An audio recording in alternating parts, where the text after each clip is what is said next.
ನಾವು ಜಾಸ್ತಿ ಶುಗರ್ ತಿಂದಾಗ ನಮ್ಮ ಬಾಡಿ ಶುಗರನ್ನು ಗ್ಲುಕೋಸ್ ಆಗಿ ಕನ್ವರ್ಟ್ ಮಾಡುತ್ತೆ. ಆಗ ನಮಗೆ ಎನರ್ಜಿ ಸಿಗುತ್ತೆ. ನಾವು ಜಾಸ್ತಿ ಶುಗರ್ ತಿಂತಾ ಹೋದಾಗ ನಮ್ಮ ದೇಹದಲ್ಲಿ ಎಕ್ಸೆಸ್ ಫ್ಯಾಟ್ ಆಗಿ ಅದು ಕನ್ವರ್ಟ್ ಆಗುತ್ತೆ. ನಮ್ಮ ದೇಹದಲ್ಲಿ ಹೆಚ್ಚು ಕಬ್ಬಿಣ ಅಂಶಗಳು ಜಾಸ್ತಿ ಶೇಖರಣೆ ಆಗ್ತಾ ಹೋಗುತ್ತೆ. ಆಗ ಏನಾಗುತ್ತೆ ಅಂದರೆ ನಮ್ಮ ದೇಹದ ತೂಕ ಜಾಸ್ತಿ ಆಗ್ತಾ ಹೋಗುತ್ತೆ. ಇವಾಗಿನ ಶುಗರಲ್ಲಿ ಏನಾಗ್ತಿದೆ ಅಂದರೆ ಶುಗರನ್ನು ಜಾಸ್ತಿ ತುಂಬ ಟೈಮು ರಿಫೈನ್ ಮಾಡ್ತಾ ಇದ್ದಾರೆ. ಅದನ್ನು ಭಾಳ ಸಲ ರಿಫೈನ್ ಆಗೋದ್ರಿಂದ ಅದರಲ್ಲಿ ಒಳ್ಳೆಯ ನ್ಯೂಟ್ರಿಷನ್ನು, ಮಿನರಲ್ಸು, ಫೈಬರು, ವಿಟಮಿನ್ಸು ಯಾವುದೂ ಸಹ ಇರ್ತಾ ಇಲ್ಲ. ಎಲ್ಲವೂ ಕೂಡ ನಾಶ ಆಗ್ತಾ ಹೋಗ್ತಿದೆ. ಓನ್ಲಿ ಕಾರ್ಬೋಹೈಡ್ರೇಟ್ ಮಾತ್ರ ಅದರಲ್ಲಿ ಉಳಿತಾ ಇದೆ. ಹಾಗಾಗಿ ನಾವು ಜಾಸ್ತಿ ಶುಗರ್ ತಿಂತಾ ಹೋದಂಗೆ ನಮ್ಮ ದೇಹಕ್ಕೆ ಎನರ್ಜಿ ಸಿಗ್ಬೋದು, ಆದರೆ ನಮಗೆ ಯಾವುದೇ ಥರ ವಿಟಮಿನ್ಸು ನಮ್ಮ ದೇಹಕ್ಕೆ ಸಿಗೋದಿಲ್ಲ. ಪ್ರತಿ ಸಲ ನಾವು ಶುಗರ್ ಸೇವನೆ ಮಾಡಿದಾಗ ಡೆಫಾಮಿನನ್ನು ನಮ್ಮ ಮೈಂಡು ರಿಲೀಸ್ ಮಾಡ್ತಾ ಹೋಗುತ್ತೆ. ಆಗ ಏನಾಗುತ್ತೆ ಅಂದರೆ ಬ್ರೈನಿಗೆ ಏನಾಗುತ್ತೆ ಅಂದರೆ ತುಂಬ ಎಫೆಕ್ಟ್ ಆಗುತ್ತೆ. ಏಕೆ ಅಂದರೆ ಬ್ರೈನು ನಮಗೆ ಶುಗರ್ ಬೇಕೇ ಬೇಕು ನನಗೆ ಅನ್ನೋ ಥರ ಅದು ಅಡಿಕ್ಟ್ ಆಗ್ತಾ ಹೋಗುತ್ತೆ. ಇವಾಗ ಡ್ರಿಂಕ್ಸು, ಸ್ಮೋಕು ಮಾಡೋರೆಲ್ಲ ಹೇಗೆ ಅವ್ರು ಟೈಮಿಗೆ ಸರಿಯಾಗಿ ಡ್ರಿಂಕ್ಸ್ ಕುಡಿಲಿಲ್ಲ ಅಂದರೆ ಒಂಥರ ಮೈಂಡ್ ಟ್ರಿಗರ್ ಆಗ್ತಾ ಹೋಗುತ್ತೆ ಅವರಿಗೆ. ಆ ಥರ ನಮ್ಮ ಮೈಂಡಿಗೂ ಅಷ್ಟೇ ನಾವು ಶುಗರ್ ತಿಂದು ಏನಾಗ್ತಾ ಇರುತ್ತೆ ಅಂದರೆ ಬ್ರೈನಿಗೆ ಕರೆಕ್ಟ್ ಟೈಮಿಗೆ ಶುಗರ್ ಸಿಗಲಿಲ್ಲ ಅಂದರೆ ಒಂಥರ ಟ್ರಿಗರ್ ಆಗ್ತಾ ಹೋಗುತ್ತೆ. ಅದಕ್ಕೆ ತಲೆನೋವು ಬರೋದು ಆ ಥರ ಎಲ್ಲ ಆಗ್ತಾ ಇರುತ್ತೆ. ಬೇಕೇ ಬೇಕು ಅನ್ನೋ ಥರ ಅಡಿಕ್ಟ್ ಆಗಿಬಿಡುತ್ತೆ.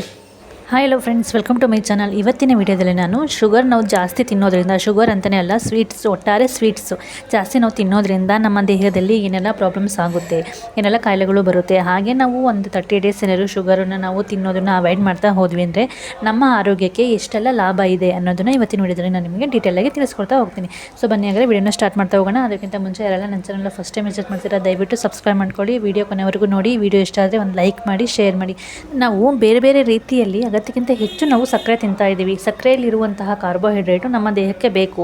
ಆದರೆ ಎಷ್ಟರ ಮಟ್ಟಿಗೆ ನಮ್ಮ ದೇಹಕ್ಕೆ ಬೇಕು ಅದು? ನಾವು ಅಗತ್ಯಕ್ಕಿಂತ ಜಾಸ್ತಿ ಯಾವುದೇ ಆದರೂ ಕೂಡ ವಿಷಯನೇ ಅಲ್ವಾ. ನಾವು ಅಗತ್ಯಕ್ಕಿಂತ ಜಾಸ್ತಿ ನಾವು ಶುಗರನ್ನು ನಾವು ತಿಂತಾ ಹೋದಂಗೆ ನಮ್ಮ ದೇಹದಲ್ಲಿ ಕೆಟ್ಟ ಕೊಲೆಸ್ಟ್ರಾಲು ಜಾಸ್ತಿ ಆಗ್ತಾ ಹೋಗುತ್ತೆ.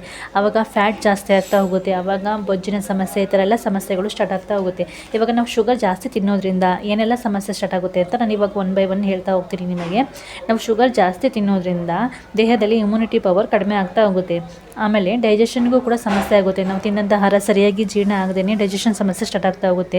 ಸ್ಕಿನ್ನು ಹಾಳಾಗ್ತಾ ಹೋಗುತ್ತೆ. ದಿನದಿಂದ ದಿನಕ್ಕೆ ನಮ್ಮ ಸ್ಕಿನ್ ಹೆಲ್ತು ಕೂಡ ತುಂಬಾ ಹಾಳಾಗ್ತಾ ಹೋಗುತ್ತೆ.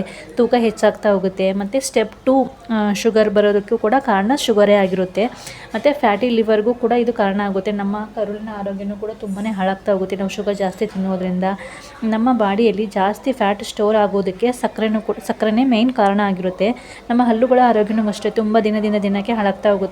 ಹಲ್ಲೆಲ್ಲ ಉಳುಕಾಗೋದು, ಹಲ್ಲೆಲ್ಲ ಹಳದಿ ಬಣ್ಣ ಥರ ಬರೋದು, ಈ ಥರ ಎಲ್ಲ ಆಗ್ತಾ ಹೋಗುತ್ತೆ. ಹಲ್ಲಿನ ಆರೋಗ್ಯನೂ ಕೂಡ ದಿನಕ್ಕೆ ಹಾಳಾಗ್ತಾ ಹೋಗುತ್ತೆ. ಪ್ರತಿದಿನ ಶುಗರ್ ಜಾಸ್ತಿ ತಗೊಂಡ್ರೆ ಈ ಥರ ಎಲ್ಲ ಸಮಸ್ಯೆಗಳು ಸ್ಟಾರ್ಟ್ ಆಗ್ತಾ ಹೋಗುತ್ತೆ. ಅದೇ ನಾವೇನಾದರೂ ಒಂದು 30 ಡೇಸ್ ಶುಗರನ್ನು ತಿನ್ನೋದನ್ನು ಅವಾಯ್ಡ್ ಮಾಡಿದರೆ, ಶುಗರ್ ನಿಲ್ಲಿಸಿದರೆ ನಮ್ಮ ದೇಹಕ್ಕೆ ಏನೆಲ್ಲ ಬೆನಿಫಿಟ್ಸ್ ಇದೆ, ನಮ್ಮ ಆರೋಗ್ಯದಲ್ಲಿ ಎಷ್ಟೆಲ್ಲ ಬದಲಾವಣೆ ಆಗುತ್ತೆ ಅಂತ ಇವಾಗ ನಾನು ನಿಮಗೆ ತಿಳಿಸ್ಕೊಡ್ತಾ ಹೋಗ್ತೀನಿ. ಶುಗರ್ ನಾವು ಸಡನ್ನಾಗಿ ನಿಲ್ಲಿಸಿದಾಗ ಸ್ವಲ್ಪ ದಿನ ಒಂದು 2 ದಿನ 3 ದಿನ ನಿಮಗೆ ತಲೆನೋವು ಬರ್ಬೋದು. ನಿಮ್ಮ ಕಾನ್ಸಂಟ್ರೇಷನ್ ಲೆವೆಲು ಕೂಡ ಕಡಿಮೆ ಆಗ್ಬೋದು. ಸ್ವಲ್ಪ ಟೈಮಿಗಷ್ಟೇ ಶುಗರ್ ಬೇಕೇ ಬೇಕು ಅಂತ ಅನಿಸುತ್ತೆ. ಇವಾಗ ಡ್ರಿಂಕ್ಸ್ ಮಾಡ್ತಾ ಇರೋರು ಹೇಗೆ ಸಡನ್ನಾಗಿ ಬಿಟ್ಟರೆ ಅವರಿಗೆ ಹೇಗೆ ಒಂಥರ ಇದಾಗ್ತಾ ಇರುತ್ತೋ, ಟ್ರಿಗರ್ ಆಗ್ತಾ ಇರ್ತಾರೋ ಆ ಥರ ಅನಿಸ್ತಾ ಇರುತ್ತೆ. ನಮಗೆ ಬೇಕೇ ಬೇಕು ಅನ್ನೋ ಥರ ಮೈಂಡ್ ಒಂಥರ ನಿಮಗೆ ಇದು ಮಾಡ್ತಾ ಇರುತ್ತೆ. ಬೇಕೇ ಬೇಕು, ಶುಗರ್ ತಿನ್ನು ಆ ಥರ. 1-2 ದಿನ ಅಷ್ಟೇ. ಅದು ನೀವು ಕಂಟ್ರೋಲ್ ಮಾಡ್ಕೊಂಡ್ರಿ ಅಂದರೆ ನಿಮ್ಮ ಆರೋಗ್ಯದಲ್ಲಿ ಏನೆಲ್ಲ ಬದಲಾವಣೆ ಆಗುತ್ತೆ ಅಂದರೆ ಬ್ಲಡ್ ಶುಗರ್ ಮೇಂಟೈನ್ ಆಗುತ್ತೆ. ಶುಗರ್ ತಿನ್ನೋದು ನಿಲ್ಲಿಸಿದಾಗ ನಮ್ಮ ಮೆಂಟಲ್ ಹೆಲ್ತು ಕೂಡ ಇಂಪ್ರೂವ್ ಆಗುತ್ತೆ. ನಮಗೆ ತುಂಬಾ ಸಿಟ್ಟು ಬರೋದು, ಕೋಪ ಬರೋದು, ತುಂಬ ಅಗ್ರೆಸಿವ್ ಆಗಿ ಬಿಹೇವ್ ಮಾಡೋದು, ಇದೆಲ್ಲ ಕಮ್ಮಿ ಆಗ್ತಾ ಹೋಗುತ್ತೆ. ಕಾಮಾಗಿರುತ್ತೆ, ನಮ್ಮ ಮೈಂಡು ಕಾಮಾಗಿರ್ತೀವಿ. ನಮಗೂ ಕೂಡ ನಮ್ಮ ತಾಳ್ಮೆ ಹೆಚ್ಚಾಗ್ತಾ ಹೋಗುತ್ತೆ. ಶುಗರ್ ಅವಾಯ್ಡ್ ಮಾಡೋದ್ರಿಂದ ನಿದ್ದೆನೂ ಕೂಡ ತುಂಬಾ ಚೆನ್ನಾಗಿ ಬರುತ್ತೆ.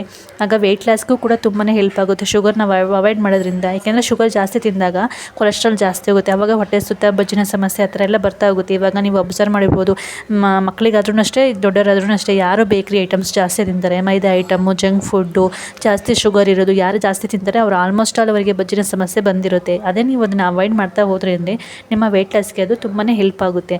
ಮತ್ತು ನಾವು ಶುಗರ್ ಅವಾಯ್ಡ್ ಮಾಡಿದಾಗ ಗ್ಲುಕೋಸ್ ಕಡಿಮೆ ಉತ್ಪತ್ತಿ ಆಗುತ್ತೆ. ಆಗ ದೇಹದಲ್ಲಿ ಬೇರೆ ಬೇರೆ ಕಡೆ ಇರುವಂತಹ ಫ್ಯಾಟು ಅದು ಯೂಸ್ ಮಾಡೋದಕ್ಕೆ ಸ್ಟಾರ್ಟ್ ಮಾಡ್ತಾ ಹೋಗುತ್ತೆ. ಆವಾಗ ನಮ್ಮ ದೇಹದಲ್ಲಿ ಬೇರೆ ಬೇರೆ ಕಡೆ ಇರುವಂತಹ ಕೆಟ್ಟ ಕೊಲೆಸ್ಟ್ರಾಲು ಕಡಿಮೆ ಆಗ್ತಾ ಹೋಗುತ್ತೆ. ಯಾವಾಗ ಗ್ಲುಕೋಸ್ ಲೆವೆಲ್ ಕಡಿಮೆ ಉತ್ಪತ್ತಿ ಆಗುತ್ತೆ ಆವಾಗ ನಮ್ಮ ದೇಹ ಏನು ಮಾಡುತ್ತೆ, ನಮ್ಮ ಬೇರೆ ಬೇರೆ ಭಾಗಗಳಲ್ಲಿ ಏನು ಸ್ಟೋರ್ ಆಗಿರುತ್ತಲ್ವ ಅದನ್ನೆಲ್ಲ ಫ್ಯಾಟನ್ನೆಲ್ಲ ಅದು ಯೂಸ್ ಮಾಡ್ತಾ ಹೋಗುತ್ತೆ. ಆವಾಗ ಆಟೋಮೆಟಿಕ್ಕಾಗಿ ಬೊಜ್ಜಿನ ಸಮಸ್ಯೆ ಅಥವಾ ಕೆಟ್ಟ ಕೊಲೆಸ್ಟ್ರಾಲ್ ಏನಾಗುತ್ತೆ ಅದೆಲ್ಲ ಕಮ್ಮಿ ಆಗ್ತಾ ಹೋಗುತ್ತೆ. ಆವಾಗ ಆಟೋಮೆಟಿಕ್ಕಾಗಿ ವೆಯ್ಟ್ ಲಾಸ್ ಕೂಡ ಆಗುತ್ತೆ.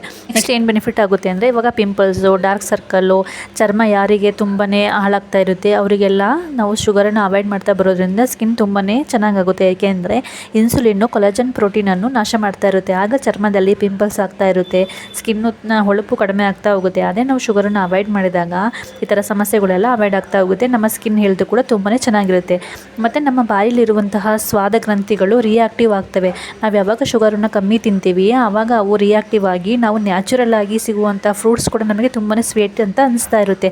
ಇವಾಗ ಕೆಲವೊಂದು ಟೈಮ್ ಹೇಳ್ತಿರ್ತಾರೆ, ಇವಾಗ ತಿಂದಂಥ ಆಹಾರನೇ ರುಚಿ ಸಿಗ್ತಾ ಇಲ್ಲ ಅಂತ ಹೇಳ್ತಿರ್ತೀರಲ್ಲ. ಯಾಕೆ ಅಂದರೆ ನಾವು ತಿನ್ನೋ ಆಹಾರದಲ್ಲಿ ಟೇಸ್ಟ್ ನಮಗೆ ಸರಿಯಾಗಿ ಸಿಗ್ತಾ ಇರಲ್ಲ. ನಾವು ಶುಗರನ್ನೇ ಜಾಸ್ತಿ ತಿಂದು ಒಂಥರ ಆ ಶುಗರಿಗೆ ಅಡಿಕ್ಟ್ ಆಗಿರ್ತೀವಿ. ಅದೇ ನಾವು ಶುಗರನ್ನು ಅವಾಯ್ಡ್ ಮಾಡಿದಾಗ ಒಂದು 30 ಡೇಸು ಆಮೇಲೆ ನೀವು ತಿಂದು ನೋಡಿ, ಅದೇ ಆಹಾರನ ನೀವು ತಿಂದು ನೋಡಿ, ತುಂಬಾ ಟೇಸ್ಟ್ ಅನಿಸುತ್ತೆ. ನಾವು ಯಾವಾಗ ನ್ಯಾಚುರಲ್ ಆಗಿ ಒಂದು ಫ್ರೂಟ್ಸ್ ತಿಂದ್ರೂ ಕೂಡ ತುಂಬಾ ಟೇಸ್ಟ್ ಅಂತ ಅನಿಸ್ತಾ ಇರುತ್ತೆ.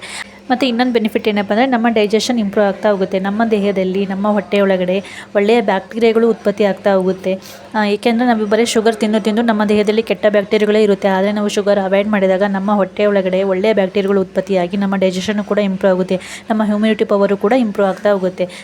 ನಾವು ಶುಗರ್ ಅವಾಯ್ಡ್ ಮಾಡೋದ್ರಿಂದ ನಮಗೆ ಇಷ್ಟೆಲ್ಲ ಬೆನಿಫಿಟ್ಸ್ ಇದೆ. ಹಾಗಾದರೆ ನಮಗೆ ಕಾರ್ಬೋಹೈಡ್ರೇಟ್ ಬೇಡವಾ? ನಾವು ಶುಗರ್ ತಿನ್ನೋದು ಅವಾಯ್ಡ್ ಮಾಡಿದರೆ ನಮಗೆ ಪ್ರಾಬ್ಲಮ್ ಆಗಲ್ವಾ ಅಂತ ಕೇಳೋದಾದರೆ, ಶುಗರೇ ಬೇಕು ಅಂತ ಏನಿಲ್ಲ, ಶುಗರೇ ತಿನ್ನಬೇಕು ಅಂತಲೂ ಏನಿಲ್ಲ. ಯಾಕೆ ಅಂದರೆ ನಾವು ಬೇರೆ ಹೆಲ್ದಿ ಫುಡ್ ಏನು ತಿಂತೀವಲ್ಲ, ಹಣ್ಣು ತರಕಾರಿಗಳು, ರಾಗಿ, ಜೋಳ, ಅಕ್ಕಿ, ಗೋಧಿ, ಈ ಥರ ಹೆಲ್ದಿ ಫುಡ್ ನಾವು ತಿಂದಾಗ ಅದರಲ್ಲೂ ಕೂಡ ಕಾರ್ಬೋಹೈಡ್ರೇಟ್ ಇರುತ್ತೆ. ಈ ಕಾರ್ಬೋಹೈಡ್ರೇಟಿಂದ ಗ್ಲುಕೋಸನ್ನು ನಮ್ಮ ಬಾಡಿ ಉತ್ಪತ್ತಿ ಮಾಡ್ಕೊಳ್ಳುತ್ತೆ. ಶುಗರೇ ಬೇಕೇ ಬೇಕು ಅಂತ ಏನಿಲ್ಲ. ಸೊ ಆದಷ್ಟು ಶುಗರನ್ನು ಅವಾಯ್ಡ್ ಮಾಡಿ. ಶುಗರ್ ಒಂದು ಸೈಲೆಂಟ್ ವಿಷ. ನಾವು ಇದನ್ನು ತಿನ್ನೋದ್ರಿಂದ ಎಷ್ಟೆಲ್ಲ ಪ್ರಾಬ್ಲಮ್ಸ್ ಆಗುತ್ತೆ ಅಂತ ಇವಾಗ ಹೇಳಿದ್ದೀನಿ. ಹಾಗೆ ನಾವು ಒಂದು 30 ಡೇಸ್ ಶುಗರನ್ನು ಅವಾಯ್ಡ್ ಮಾಡೋದ್ರಿಂದ ನಮ್ಮ ಹೆಲ್ತಿಗೆ ಎಷ್ಟೆಲ್ಲ ಬೆನಿಫಿಟ್ಸ್ ಇದೆ ಅಂತಲೂ ಹೇಳಿದ್ದೀನಿ. ಸೊ ಕಂಪ್ಲೀಟಾಗಿ ಶುಗರನ್ನು ಅವಾಯ್ಡ್ ಮಾಡಿ ಅಂತ ನಾನು ಹೇಳಲ್ಲ. ದಿನದಿಂದ ದಿನಕ್ಕೆ ನೀವೇನು ಜಾಸ್ತಿ ಜಾಸ್ತಿ ಕ್ವಾಂಟಿಟಿಯಲ್ಲಿ ತಿಂತಾಯಿದ್ರೆ ದಿನದಿಂದ ದಿನಕ್ಕೆ ಅವಾಯ್ಡ್ ಮಾಡ್ತಾ ಬನ್ನಿ. ಸ್ವಲ್ಪ ಕ್ವಾಂಟಿಟಿಯಲ್ಲಿ ನೀವು ಶುಗರನ್ನು ತಿನ್ನಿ. ಜಾಸ್ತಿ ಶುಗರು, ಸ್ವೀಟ್ಸ್ ಎಲ್ಲ ತಿನ್ನೋದು ನಮ್ಮ ಆರೋಗ್ಯಕ್ಕೆ ಅಷ್ಟು ಒಳ್ಳೆಯದಲ್ಲ. ಇವಾಗ ನಾವು ಶುಗರ್ ಅವಾಯ್ಡ್ ಮಾಡಿದ್ರೆ ಎಷ್ಟೆಲ್ಲ ಬೆನಿಫಿಟ್ಸ್ ಇದೆ ಅಂತ ನಾನು ನಿಮಗೆ ಇವತ್ತಿನ ವಿಡಿಯೋದಲ್ಲಿ ಡೀಟೇಲಾಗಿ ತಿಳಿಸ್ಕೊಟ್ಟಿದ್ದೀನಿ. ಐ ಹೋಪ್ ಇವತ್ತಿನ ವಿಡಿಯೋ ನಿಮಗೆಲ್ರಿಗೂ ತುಂಬಾ ಇಷ್ಟ ಆಯಿತು ಅಂತ ಅನ್ಕೊಳ್ತೀನಿ. ಇವತ್ತಿನ ವಿಡಿಯೋ ಇಷ್ಟ ಆದರೆ ಪ್ಲೀಸ್ ಲೈಕ್ ಮಾಡಿ, ಶೇರ್ ಮಾಡಿ, ಹಾಗೆ ನನ್ನ ಚಾನಲ್ಗೆ ಸಪೋರ್ಟ್ ಮಾಡಿ. ಇದೇ ಥರ ಒಳ್ಳೊಳ್ಳೆ ವೀಡಿಯೋಸ್ ನಿಮಗೆ ಬೇಕು ಅಂದರೆ ಪ್ಲೀಸ್ ನನ್ನ ಚಾನಲ್ನ ಸಬ್ಸ್ಕ್ರೈಬ್ ಮಾಡ್ಕೊಳ್ಳಿ. Thanks for watching. Thank you so much.